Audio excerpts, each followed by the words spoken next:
want to answer one very important question today, and that is, why has Bitcoin not gone on a much larger rally over the last 9 days ever since the inauguration of President Donald Trump?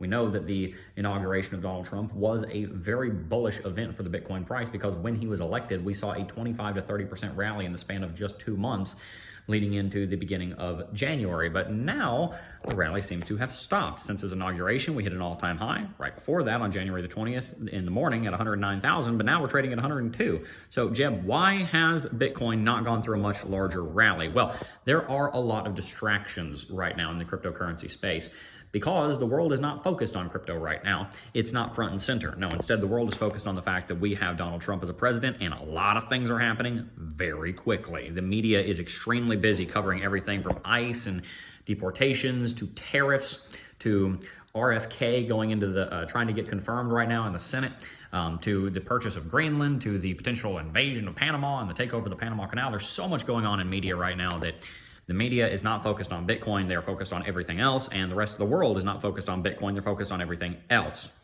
And so because of that distraction, people aren't really paying attention to Bitcoin right now the way they were 2 months ago, when there wasn't as much hype going on because Trump was not actually in office just yet. So everyone was talking about his promises. And one of the big changes was the fact that we actually knew now that we were going to have a pro-cryptocurrency president in the White House. We didn't know that until election night, obviously, but after the election we did. And so Bitcoin went through this massive rally. It's not just distractions, though. There's a lot of other things that are helping to suppress the price of Bitcoin, namely the institutions. These institutions realize the answer to this question, which I'm going to be answering here in a minute. Why hasn't Bitcoin gone into a bigger rally, and when will it? They understand that a bigger rally is coming, as you will also by the end of this video, and so they are suppressing the price. They are most likely suppressing the price to keep the price down here around $100,000 for as long as they can, while also not causing it to dip below $100,000. You see, it's a very key level, 102, which is where we're sitting right now. We are high enough that we're above $100,000, keeping that as baseline support, which gives everybody confidence that we're in a huge bull market that hasn't really started just yet, because we're holding $100,000 as support. It's not resistance anymore, it's support. That's new. Last 45 days. That's a new paradigm that we've never before seen in the history of the cryptocurrency space. But it is right above 100,000. We're not being allowed to take off. The brakes are on. Something's holding us back. What? We don't exactly know. But what I can say is it does kind of seem like the price is being suppressed. On top of that, if you look at the fact that Bitcoin was trading at about $70,000, a little less than, when Trump got elected, it rallied almost $40,000 in 2 months. And with that rally, we saw the need for Bitcoin to flag out, for Bitcoin to consolidate. And so whether there's price suppression going on or not, Bitcoin did need to flag out and consolidate here around $100,000, probably before it goes on to the next leg of the rally, just like we did in the summer of last year. We rallied up until about March in 2024, up to $73,900. And then we flagged out and ended up dropping in grand total almost 30% over the course of the next 8 months until the election, when we actually went and took off once again. That flagging out was what allowed for this $40,000 rally that we saw a couple of months ago. Bitcoin generally works like this. Thomas Lee, the founder of Fundstrat, said many years ago that if you take out the 10 most profitable days, the 10 biggest green days for any year in the history of Bitcoin, every year in the history of Bitcoin is actually negative, because the majority of the bullishness that happens in any given year on Bitcoin happens in a scarce few days. And that is why the strategy that we're going to talk about in a minute is the one that you need to adopt. But the fact of the matter is, Bitcoin already did a lot of its bullishness. That's why we're not doing a lot of it right now, because it already happened, and we've got to get ready for more. It's coming soon, and I'm going to tell you when here in just a minute, so stay tuned. Now, why else is Bitcoin not going through a massive rally? The main reason above all of this, above the distraction, above the potential price suppression, above it needing to consolidate, is quite simply that it's just not ready. Bitcoin has only been trading above $100,000 for 2 months. This is a huge, huge psychological level that Bitcoin has to break through. Bitcoin has to smash through $100,000 with strength, and for the most part, it's done that. Earlier in January, we were seeing Bitcoin, and even in December, we were seeing Bitcoin using $100,000 as resistance. We broke above it a few times, but generally we were kind of sitting below it. Now we're generally sitting above $100,000, and we're not falling back beneath $100,000. The Bitcoin market is accepting the fact that we have a six-figure Bitcoin, and we're probably going to for the foreseeable future. Just because we are above $100,000 does not mean that we are out of the catchment zone of $100,000, and it takes a little bit of time to settle into this new reality. It's a little bit like when I first got married. I walked around and for months, I would just tell people, that's my wife over there, because I was just like, oh, I'm so excited to be able to say, I have a wife. Look, she's right there. She's so beautiful. You know, you got to get used to it. It takes a while for you to accept that it's the new normal. You're like, whoa, really? This is great. Now, obviously, getting married is more important than Bitcoin hitting 100,000, but the point is similar, that it takes a little while to adjust and accept, whoa, this is normal now. So the market is still adjusting to and accepting the fact that $100,000 is normal. And quite frankly, there's a lot of people right now that are still not willing to buy above $100,000. So we're adjusting to the fact that Bitcoin above 100K is normal. And because we're still adjusting to the fact that Bitcoin above 100K is normal, a lot of people are unwilling to buy up here. I'm buying up here, but a lot of people are unwilling to buy up here just because they think that the market is overextended and they think, my goodness, I could have bought Bitcoin at 10,000. What am I doing buying it at 100? That'll change. As Bitcoin spends more weeks and months up here, people will start to accept, okay, $100,000 Bitcoin, that's normal. All right, but when are we going to see Bitcoin break above 100,000? Sorry, but just go into the next leg of the rally, just go on this big rally. Well, there's one last reason why Bitcoin hasn't actually done that yet, and that is also the answer to the next question, which is when will it?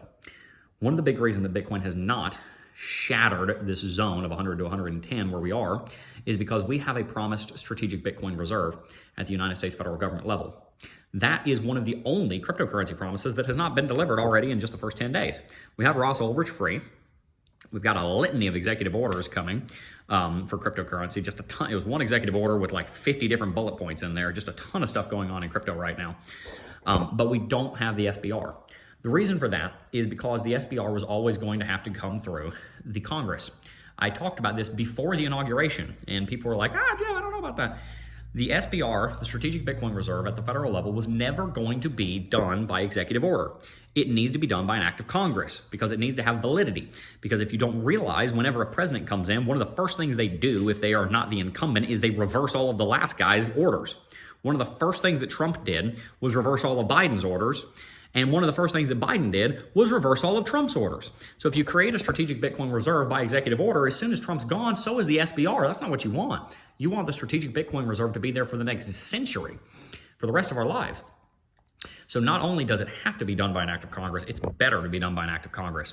What I told you before we had the inauguration was that people were initially, after the inauguration, going to be upset that we didn't get an SBR on day one, and they were going to not buy Bitcoin because of that, and it was going to have an adverse effect on the price. I even predicted that Bitcoin could go into a major drop because of that. Hasn't done that. It just hasn't done much because this promised SBR hadn't happened yet. It is coming, though. And as we talked about recently, Cynthia Lummis has used some very strong language, more or less demanding Congress have bipartisan support for the strategic Bitcoin reserve, because the fact of the matter is Congress is red on both sides, and so is the House, or so is the White House, right? The American people voted, and they voted very clearly for a lot of things in this election, and one of them is that they demanded a strategic Bitcoin reserve. So Cynthia Lummis, in a thinly veiled threat, more or less said, we are going to have a bipartisan support. We're going to have bipartisan support for the strategic Bitcoin reserve, or else you're probably not going to get reelected, is more or less the threat. Like, you're not going to get reelected if you don't back my bill for the strategic Bitcoin reserve. So it is coming. And when it does come, because it is one of the last major question marks in this administration, is are we going to get the SBR or not? When it does actually come, that, my friends, is when Bitcoin is going to go on the next big leg, is when that bill passes the House and the Senate, goes up to the White House, gets signed by the president, becomes the law of the land, and we start seeing the acquisition of Bitcoin. That's when you're going to see the next leg of the Bitcoin market to the upside. When that happens, you're probably going to see Bitcoin rally up to between $150,000 and $180,000, and that is probably going to occur sometime in the summer. It's most likely going to happen this year, and I would imagine that it's probably going to happen at some point in the next 4 to 7 months. So we're looking at probably June, July, or August, somewhere in that time frame. We're going to be seeing the strategic Bitcoin reserve passed, and hopefully by year's end, we will see it being filled up to its promised 1 million Bitcoin mark over the course of the next 5 years. Now, there are a litany of questions about the ethics of this, about whether or not the United States federal government should hold 5% of the world's Bitcoin supply or not. That's a question that we can have a fun debate about in the comment section down below. But the fact of the matter is, it is most likely going to happen. And when it does, it will lead us into the next leg of the bull market. Now, if that is the next wave for Bitcoin, if that's what's going to cause the next wave for Bitcoin, then what should we be doing right now? Well, the beautiful thing is over the next several months, Bitcoin is probably going to continue to flag out the same way that it did in summer of 2025, this summer of 2024. This bull market that we've been in since the beginning of 23 is basically a staircase. Rally, up, rally, up, rally. And we just kind of pause and trade sideways for 3 to 8 months at a time. It's boring, but it's beautiful because it gives us time to acquire. People right now don't want to acquire at $100,000 because they think that $100,000 is the cycle top, and they're most likely wrong. It could be, but they're most likely wrong, and most likely isn't the cycle top. What I am doing, which is the only piece of advice that I can give, is tell you what I'm doing if I were in your shoes, and I am in your shoes because I am a cryptocurrency investor in that sense. What I am doing right now is we acquire Bitcoin every single day. And I am acquiring lump sums every once in a while on particularly large drops. So for example, if Bitcoin were to drop below $100,000, I would acquire a lump sum of coin below that level in anticipation of the strategic Bitcoin reserve being approved and signed into law, which is almost certain at this point. I'd give it at least an 80% chance of happening this year. And also considering the fact that we're probably going to see some other cryptocurrency ETFs and just a bunch of other pro cryptocurrency news coming out this year looks extremely bright. So when is the market going to actually go into its next phase of the rally? Most likely this summer. Why? Probably because of the strategic Bitcoin reserve being approved. Also sprinkle in a couple of new ETFs like Litecoin, XRP, Solana, Cardano ETFs in there, and you're most likely going to see a huge bull market coming later this year. And what we should be doing right now is just continuing to acquire long-term positions. I'm not talking about positions for this cycle. I'm talking about positions that you're going to hold for 5, 10, 15, 20 years to increase your own strategic reserves of Bitcoin that help to secure your family for the future. I love the fact that we have a strategic reserve of our own of Bitcoin. Should something hit the fan and we need cash, we do have Bitcoin right there. I don't plan on ever needing that. We hold a lot of cash in dollars for our savings, but we do have a strategic reserve of Bitcoin ourselves that we acquire into every single day on a fixed schedule. I don't even touch it. It's just on autopilot, and it grows. And I highly encourage for all of you guys out there who are saying the United States needs a strategic Bitcoin reserve. If you don't have your own strategic Bitcoin reserve, but you're saying the United States needs a strategic Bitcoin reserve, then I say thou hypocrite. Put your money where your mouth is. Consider investing in the Bitcoin market. I think it is a worthwhile investment. I've been doing it for nearly 8 years. I've been here for almost half of the history of Bitcoin. When I got into Bitcoin, it was trading at $2,900. I have personally watched it almost 35x in the last 7 years, and I personally believe that it'll 15 to 20x in the next 10 to 15 years, and that is an investment that I am very excited to be making. If you enjoyed today's video, make sure to hit that like button, subscribe to the channel, and also make sure to sign up for the Financial Sovereignty Academy, because I'm going to be teaching you guys how to build a massive amount of wealth so that you can bless your family for generations to come in FSA, the FinSov Academy. Find that with the link in the description box down below. Peace.